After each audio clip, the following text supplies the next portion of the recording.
로베스피에르 혁명의 탄생. 그러나 이제 그는 혁명이 그 적들과 맞서 싸우는 투쟁에 동의했다. 혁명의 적들은 이미 그 투쟁을 불가피한 것으로 만들 준비가 되어 있었다. 그가 맨 처음에 택한 이러한 태도는 당시의 전쟁이 자코뱅 부르주아지에게 얼마나 절실한 것이었는지를 입증해준다. 그것은 또한 로베스피에르가 철두철미한 평화주의자가 아니었다는 것도 입증해준다. 그는 극히 인간적이었으므로 공포적 빛치와 마찬가지로 전쟁을 원치 않았을 것이다. 그러나 그는 반혁명이 혁명에 강요하는 전쟁은 지지해야 한다고 확신했고, 그런 만큼 그는 주저하지 않았다. 그가 이주도 못되어 태도를 바꾸게 된 것은 감상적인 주저 때문이 아니었다. 일련의 사건들을 관찰하면서 함정을 감지했던 것이다. 국왕이 탈주를 결행한 그날 저녁, 그는 이미 이렇게 말했다. 나를 두렵게 하는 것은 오늘 아침부터 우리의 모든 적들이 우리와 같은 말을 하고 있다는 것이다. 12월 초 그는 라파에트바가 전쟁을 원하고 궁정이 전쟁을 원하고 있음을, 나아가 전쟁을 원한다고 말하는 그 사람들이 전쟁에 이기기 위한 수단, 전쟁의 사용을 거부하고 있음을 깨달았다. 그는 속지 않았다. 국왕이 측근지휘를 삼두파에게 빼앗긴 데 대해 점점 더 분노하면서 다른 한편으로 마지막 애국적 충정을 느낀 라파에트가 빼앗파 절반을 이끌고 전쟁을 촉구했다. 그는 어리석게도 오스트리아에 맞서 프로이센과 동맹을 맺거나 최소한 프로이센의 중립을 얻어낼 수 있다고 생각했다. 또 쉽사리 몇 차례 승리를 거두고 나서 승리한 자신의 군대를 파리로 불러들여 자코뱅을 제압하고 궁극적으로 궁정의 인정을 받고 결국 자신이 꿈꾸는 헌법을 강요한 뒤 홀로 통치할 수 있다고 믿었다. 바로 그것이 질시저의 마키아벨리적 계획이었다. 266쪽. 디포르와 라메트로 축소된 셋중 가장 영리했던 바르나바는 게임에 졌음을 인정하고 고향인 도피네로 은퇴했다. 삼두파는 루이 16세에게 평화를 조언했다. 그러나 궁정은 라파에트와는 다른 목적에서 전쟁을 원했다. 궁정이 원한 것은 승전이 아니라 완벽한 패전, 즉 동맹군의 파리 입성이었다. 그것만이 루이 16세에게 절대 권력을 돌려주고 그가 태어나게 라파에트파, 자코뱅, 삼두파를 교수형에 처하도록 해줄 것이었다. 이런 속셈에 따라 궁정은 루이 15세의 사생아이며 스탈 부인 의 공인된 정부인 열렬한 주전론자 나르본 로이스 데 날본 1750년 을 육군 대신에 지명했다. 브리소 콩돌스, 라파에트 그리고 그들 각자의 친구들이 숱한 음모의 중심이 된 스탈 부인의 살롱에 모이고 있었다. 개판도 못한 인간들의 공통적인 심보.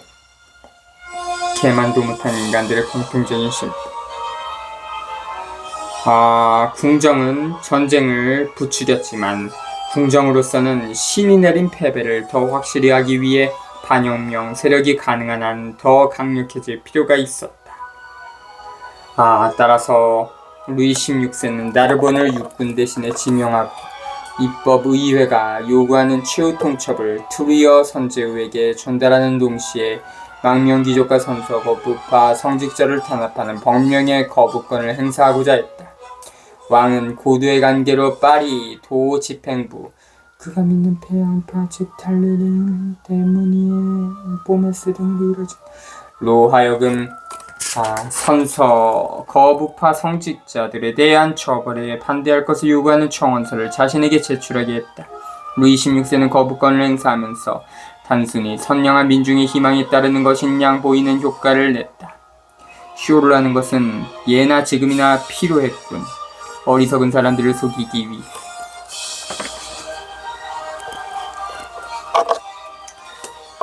도피네.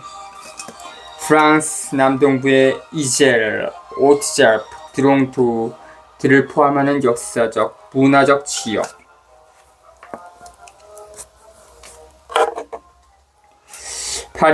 파리도는 파리군, 생드니군, 불라렌 군으로 이루어졌다. 각 도에는 도 집행부와 도의회가 있다.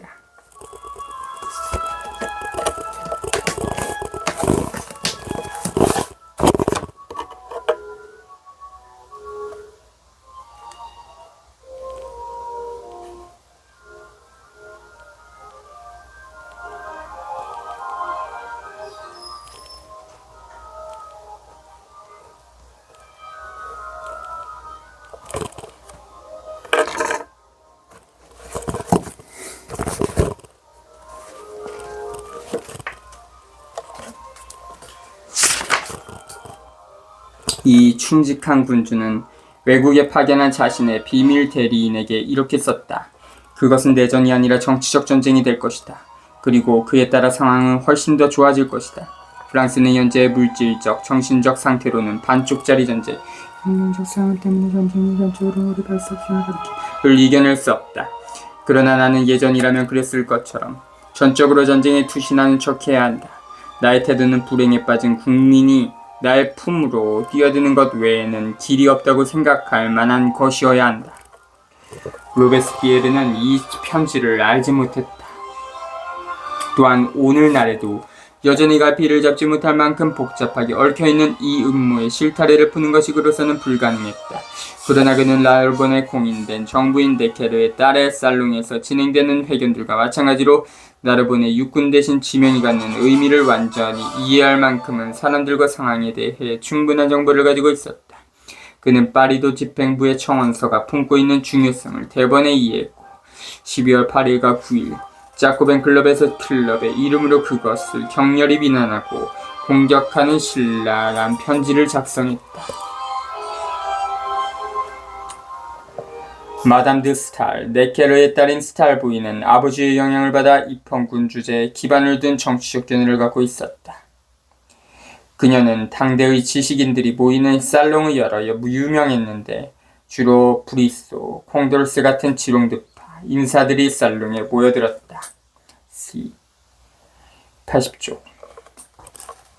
게다가 그는 경각심을 품은 유일한 인물도 최초의 인물도 아니었다. 언제나 로베스피에르를 앞지는 라라는 민중의 벗. 12월 1일자에서 경보를 울렸다. 그는 다음과 같이 말했다.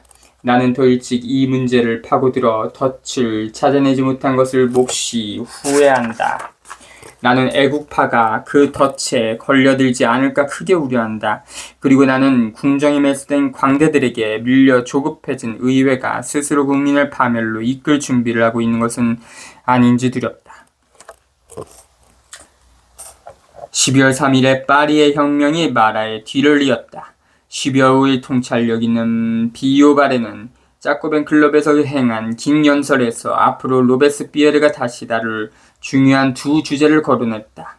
하나는 먼저 국내 의적을 제거하지 않고 국외 의적과 맞서는 것은 참담한 패배로 달려가는 행동이라는 것. 다른 하나는 우리의 요사들은 파괴되었고 우리의 포병대, 우리의 부대들은 심각하게 약해진 상태여서 먼저 군대를 재건하지 않는다면 참패가 확실하다는 것이었다. 이 다른 목소리들이 아마도 결국 로베스피에르를 일깨웠을 것이다. 그는 전쟁을 지지했던 11월 28일에 과오를 되풀이하지 않고 210조 평화를 위한 투쟁에 뛰어들어 인기를 잃을 위험을 무릅쓰고 그 투쟁에 온 힘을 쏟는다. 며칠 동안 그는 결국 부르주아지의 경제적 이해관계와 속이는 음모가들의 상반된 야심이 유럽의 적대적인 충돌로 이어지고 혁명의 진로를 결정할 갈등을 폭발시킬 때까지 전쟁을 지연시켰다. 1791년 12월 9일 그는 브리소프와 카라의 호전적인 독설에 답하면서 몇 마디로 방향 전환에 착수했다.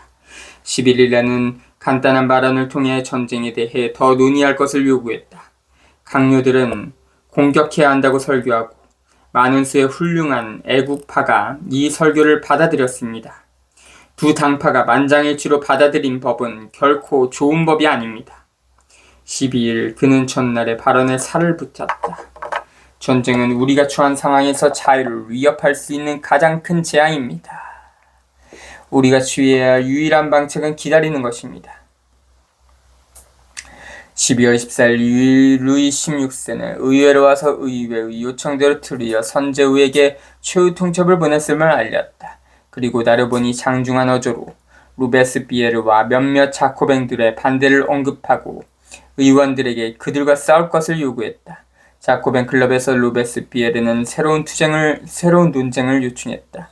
호메로스의 영웅들 중 하나를 자처하던 당통이 그를 지지하여 브리스에게 도전장을 내고 연설을 통한 결투를 신청했다. 브리스는 12월 16일 자코뱅 클럽에서 과장되고 능숙한 연설로 자신의 견해를 설명했다. 자유를 쟁취한 민중은 전쟁을 필요로 합니다. 자유를 공고히 하려면 전쟁을 해야 합니다.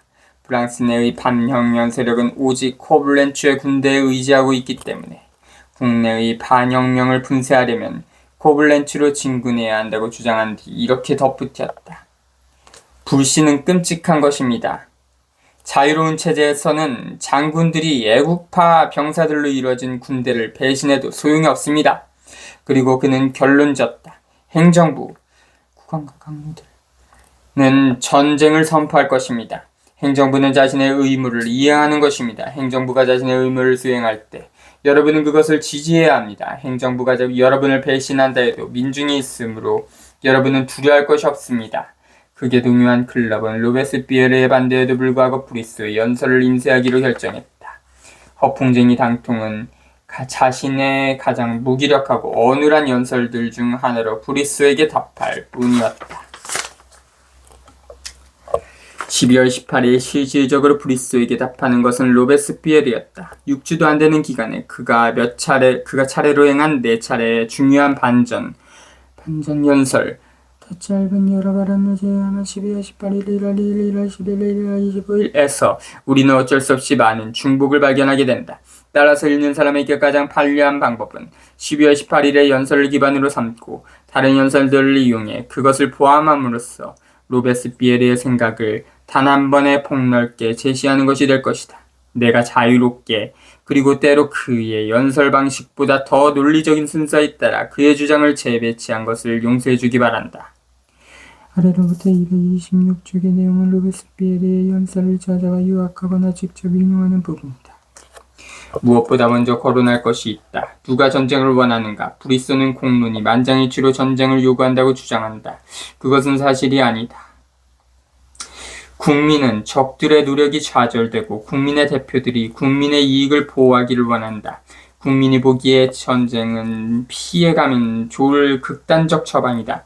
공론을 깨우치는 것은 여러분의 몫이며 국민의 이익이 승리하도록 하려면 국민에게 무엇이 진실인지 무엇이 보편 이익인지 제시하는 것만으로 충분하다. 국민의 뜻과는 반대로 누가 전쟁을 부추기는지 말하기 쉽다. 루이 16세와 궁정, 그를 둘러싼 나르본과 빼앙파, 그리고 공격에 나설 세 군대 중 하나를 지휘할 라파에트가 그들이다. 브리스와 그를 따르는 자코뱅들은 반혁명에 위장된 애국심에 끌려다닌다. 그들은 자신들의 자유를 죽음으로 몰아넣을 덫에 걸려 있음을 알지 못한다. 위에서 보았듯이 로베스피에르는 여기에서도 브리스와 지롱드파 부르주아지가 전쟁을 요구할 그들만의 동기, 그들만의 계획적 이해의 관계를 가지고 있음을 깨닫지 못한다. 그러나 다른 한편 로베스피에르는 12월 9일 마리앙 떼아덴트가 노르웨스트리아 대사 메르시 타르장토에게 전했던 바로 그 견해에 도달한다. 바보들은 자신들이 우리를 돕고 있음을 알지 못한다. 왜냐하면 우리가 시작하면 모든 열강들이 참전할 것이기 때문이다. 국왕 나르본 라파에트가 전쟁을 부추기며 무슨 짓을 했는지 생각해보면 그들이 자유에 덫을 놓았다는 것을 확신할 수 있다.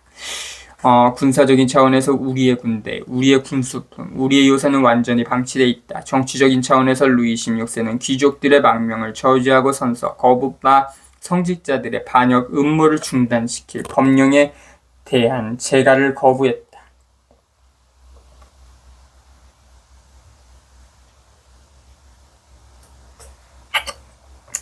마지막으로 외교적인 차원에서 레오폴트와 망명 귀족들의 끊임없이 국왕을 들먹이고 있긴 하지만 왕실이 실제로는 그들과 비밀 거래를 하지 않는다는 사실을 어떻게 알 수 있는가? 여기에서 로베스피에르는 마리 앙투아네트와 망명 귀족들의 관계에 대해 잘못 생각하고 있다. 왜냐하면 그녀는 그들의 지도자이자 자신의 최악의 적인 미래 루이 18세와 샤를 10세, 즉 자신의 시동생들을 증오하고 있기 때문이다. 메르시 타르장토 플로리먼트 글라프 멜시 타르장토 1727년부터 1794년 오스트리아의 외교관 프랑스 혁명이 일어났을 때 오스트리아와 프랑스의 동맹을 유지하고 오스트리아 출신인 마리 앙투아네트 왕비를 구하려 했다.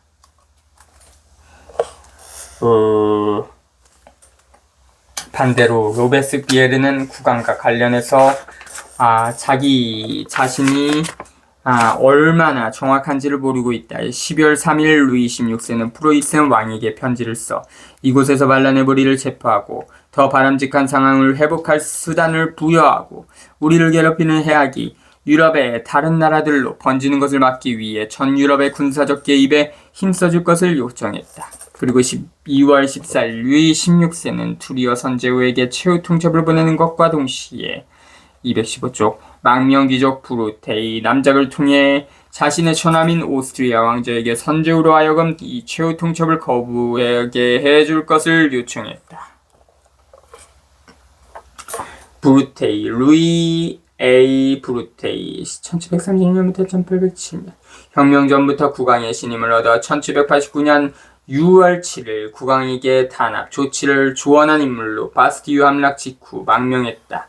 루이 16세는 그에게 외국의 궁정과 협상할 권한을 부여했다.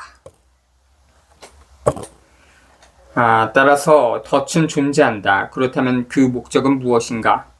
로베스피에르는 순진할 정도로 정직해서 루이 16세가 1814년에 일어날 일 대프랑스 동맹군의 파리를 점령 즉 신이 내린 패배에 의해 파리에 입성한 창기병대, 코사크기병대, 그리고 독일 병사들 카이저릭스를 앞세운 반혁명을 기대할 수 있다고는 생각하지 못하는 듯하다. 그러나 그는 다른 위험들에 대해서는 상세히 언급한다. 즉 전쟁 이외의 어떤 상황도 집단적이고 개인적인 자유를 질식시킬 수 없으며 탄압법들을 통과시키는데 전쟁보다 더 좋은 조건을 제공하지는 않는다고 강조하는 것이다.